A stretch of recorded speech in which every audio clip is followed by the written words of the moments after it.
Okay, are you ready? I'm going to ask you to move and I'm going to count, okay? So if you can move but get to the place wherever it is you're going before I count, okay? Before I finish counting. When I finish counting, I'll say stop. Okay. 1. Are you ready to move? Quickly. 1, 2, 3, 4, 5, stop. Okay, see where you are? Go and sit yourselves down somewhere comfortable. Okay.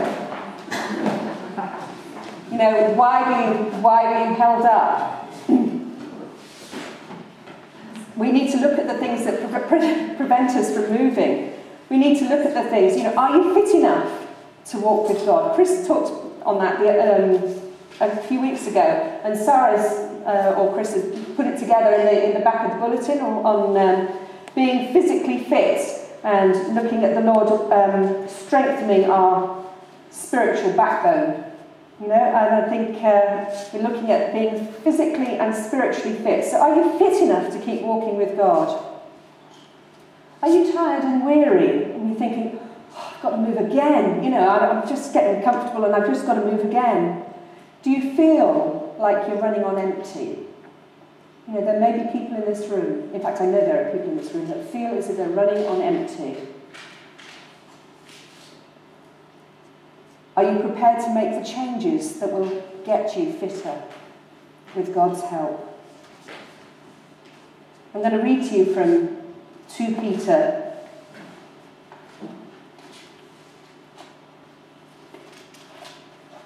chapter 3, if I can find it. Sorry, I didn't earmark it in my Bible, but here we go.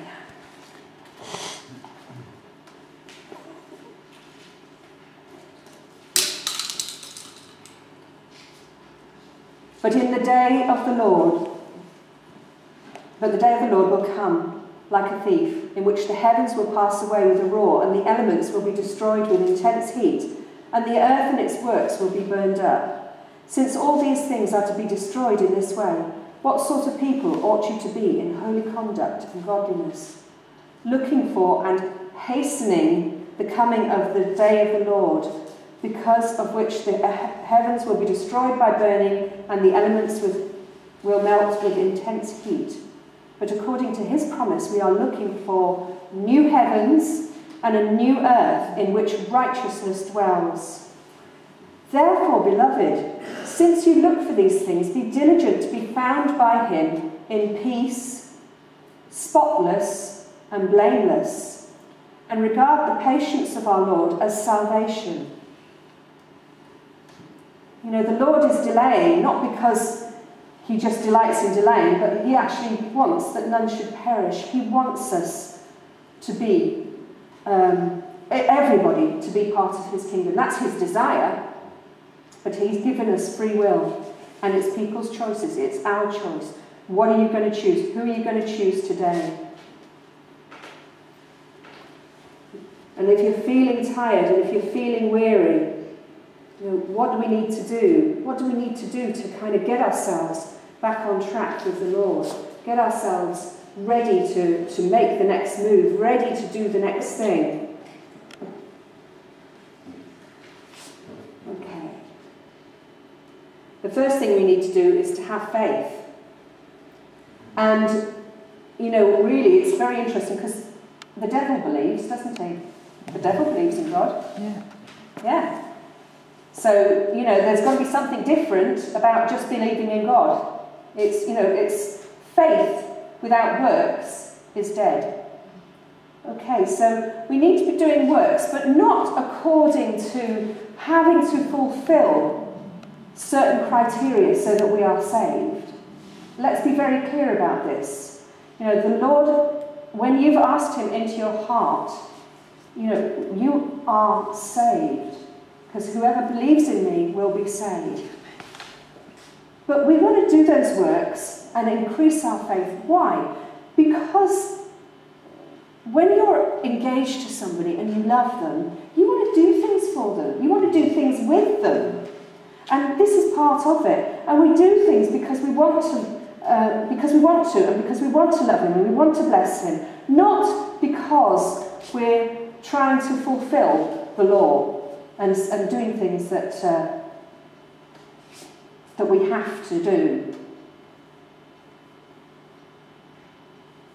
We need to get into a daily relationship with Jesus, not just on Sundays, not just on, home group days and things like that. We need to be daily walking with him. We need to have this,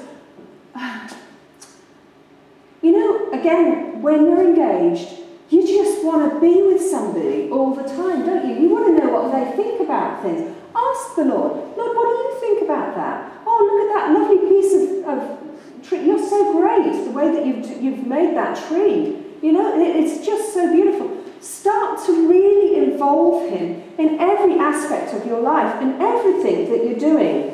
When you're at school, say, or at college or at work, Lord, what do you think about this? I don't know, I think I might have told you, but I'm going to tell you again. Chris had an experience at work many years ago, and the Lord really helped him with a problem that he was having at work. And it was a major problem, and they were looking at having to do some enormous work to try to resolve why these dryers were not getting hot enough. And the Lord... And Chris was outside and he was just praying. Oh no, you were inside, weren't you? And he was just praying, Lord, what do I do? What do I do about this situation? Because this is going to cost us thousands, or whatever, to fix this machine. And even then we don't know if it can be fixed. Nobody seems to know what the matter is. And the Lord said to him, go outside. So he went outside. And he says, now look up. And he looked up and the chimney was up there. And there was something on the chimney that was pointed in the wrong direction. So all the wind was going down the chimney and cooling the dryers. So rather than them being sort of really effective, they were just being constantly cooled. Now, that was God. That was God. I mean, isn't that exciting? Don't you think that's an exciting way to live our lives? To have him involved in every step. And then he does these things and he shows you these things. I mean, I shared with you last week about how somebody came and gave me some money for a dress, and I just think, wow, that's incredible. God's interested in the little things because he loves me and he loves you and he loves us with a passion. We are excited about being with him, but he is much more excited about being with us. And he wants to be with us all the time. And I'm getting really excited now because, I just really feel that this is the message that he wants to get across. I want you to be with me now, today. The Israelites, they followed the cloud and the pillar of fire, didn't they? Wherever the Spirit went, they followed. And yes, okay, they ended up having to go 40 years instead of 11 years. But God didn't leave them saying, oh, well, you've blown it, you could have got there in 11 years, you're on your own now. He didn't abandon them at all. He went with them and he moved with his pillar of cloud and his pillar of fire. And we need to be just so spiritually sensitive. Lord, where do you want me to go? Where do you want me to go today? What do you want me to do? Who do you want me to speak to? Pam has got a wonderful testimony. I won't ask her to come and give it now, but it's an absolutely brilliant testimony of what the Lord did for her this week, about how somebody came to speak to her, and it just led to incredible results. So go and ask her afterwards. It's really an exciting story. So we need to be ready to follow this cloud and pillar. But what do we need to do? We need to leave the baggage. What makes it difficult from moving from one place to another? If you had all your stuff and all your belongings, I mean, bless you, a lot of people just left their stuff and just went and moved to a different seat. But you could have thought, oh, I've got to go and I've got to take all this stuff with me. I've got to make sure that I've got it here. But actually, God is saying so much of what is around us and what we're involved in on a day-to-day basis. Is it important in the eternal perspective? Do we really need to get worried about and het up about things? Are we really concerned about things? Yes, we may be concerned about them, but does that mean we have to lug around our baggage and our material possessions and the things, are we willing to let the Lord take them if that's what he wants? I always say, if God gives you something, you need to hold your hand open. So that if it gets to the point where he says, okay, I need to take that away now, you're ready to let it go. So you don't hold on to it, and you're not sort of, oh, well, God gave me this. Yes, he might have done, but he now wants to give you something else that's even better, even bigger, and you know, more special for you. So are you willing to let go? Let go of those things that even he may have given you in the past in order to bring in something new.